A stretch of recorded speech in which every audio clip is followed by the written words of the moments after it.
Welcome to Viking Preparedness. I am Pastor Joe Fox. New Madrid, Yellowstone caldera, Canary Island East Coast tsunami, San Andreas, the Ring of Fire, a meteor, asteroid, planet X7X Nibiru, nuclear war with Russia or China or some weirdo,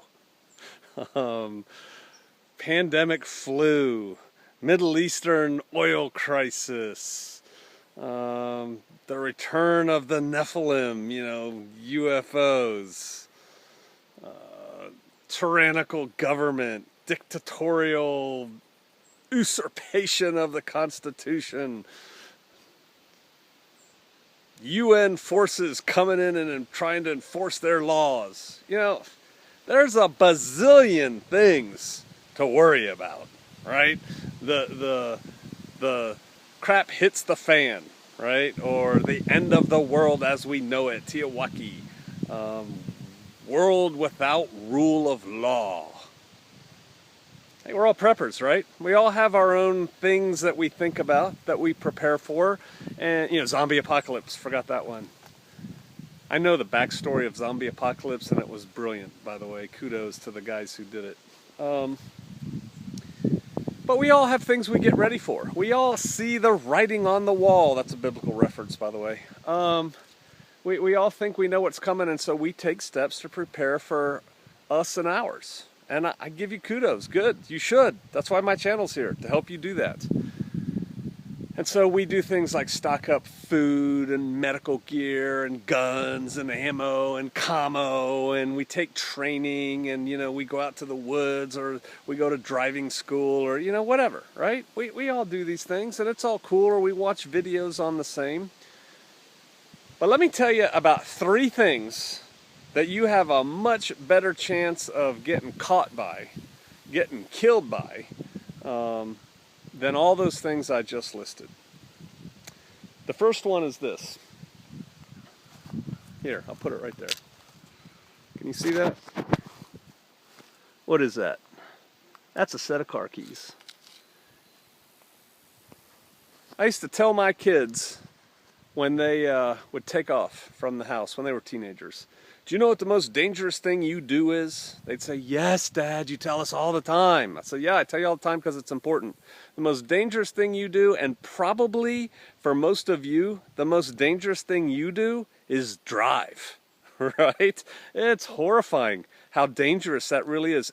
People are afraid to fly, right? People don't want to fly because they think the plane's going to crash, and every time an engine falls off a plane, you'll read about it on Drudge, or, something terrible happens.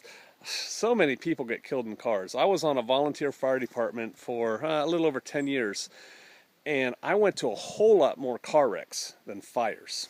And car wrecks are horrific, right? And so that's really what you need to be cognizant of and be preparing for. What are you doing to avoid or to deal with a car wreck? Right? Because that's probably going to happen somewhere in your sphere long before nukes go off in your backyard. All right? And so just some quick advice. It's all simple and you know it, which is why people are bored with it. Don't drink and drive. Don't do drugs and drive. Don't drive when you're really tired. Just don't do it. So that's you, right? Yes, you should wear your seatbelt. You really should. I've been to, like I said, a lot of car wrecks. Yes, I found mangled bodies with seatbelts on them. I also found a whole lot of people who did not die because they had their seatbelt on, and they would have if they hadn't. And I saw a whole lot of dead people ejected through that windshield. So, yeah, wear your seatbelt. Keep your car in good repair. Learn basic safety things like when you change a tire, watch where you are on the side of the road. One of the most dangerous things cops do is pull people over, and they get hit by people who are rubbernecking on the side of the road. People just drive right into them, right? It's dangerous out there on the side of the road. And then watch out for the other guy. There's very little good that happens after midnight. If you can avoid being on the road after midnight, do so, because a whole bunch of people are drunk or high after midnight on the road. And, you know, they could come right through that stop sign and crush into you. Think about that when you're going through a stop sign or you have a green light. You should still have your head on a swivel and be looking, because the other guy or gal may not recognize it or care about that. So be careful when you drive. Seriously, that's a lot more dangerous than anything else you do. All right, something else. Here, I'll get this. Oh, see, it's kind of like show and tell for y'all.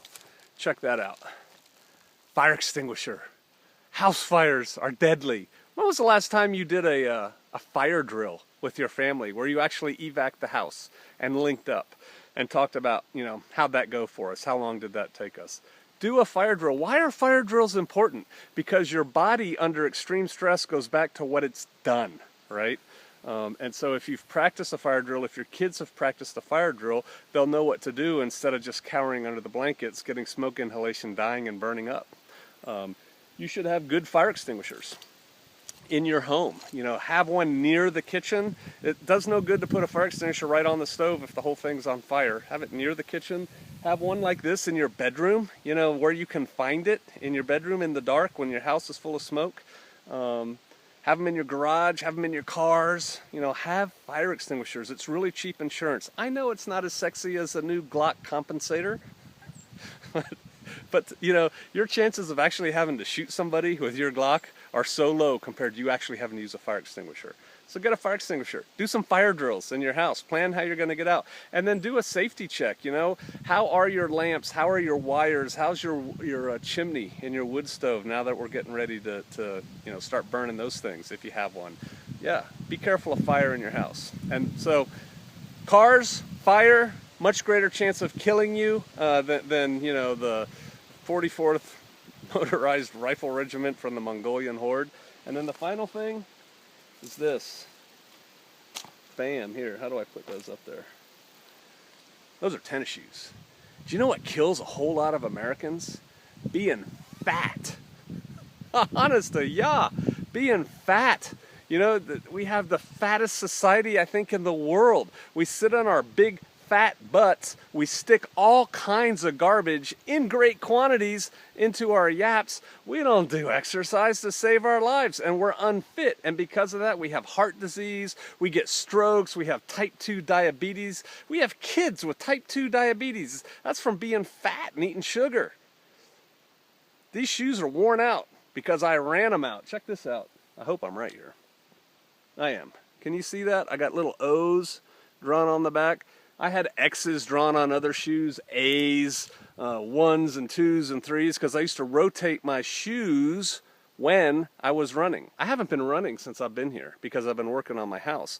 And I noticed that my wind is going. I'm strong, you know, and I'm not eating garbage anymore, so I lost that weight and I gained some upper body from working. But I need to work on my wind, right? So, you know, this video's for Pastor Joe, too. It's like, hey, Pastor Joe, you need to do some road work, man. Get out there and get some aerobics going. Yeah. Fit, get fit.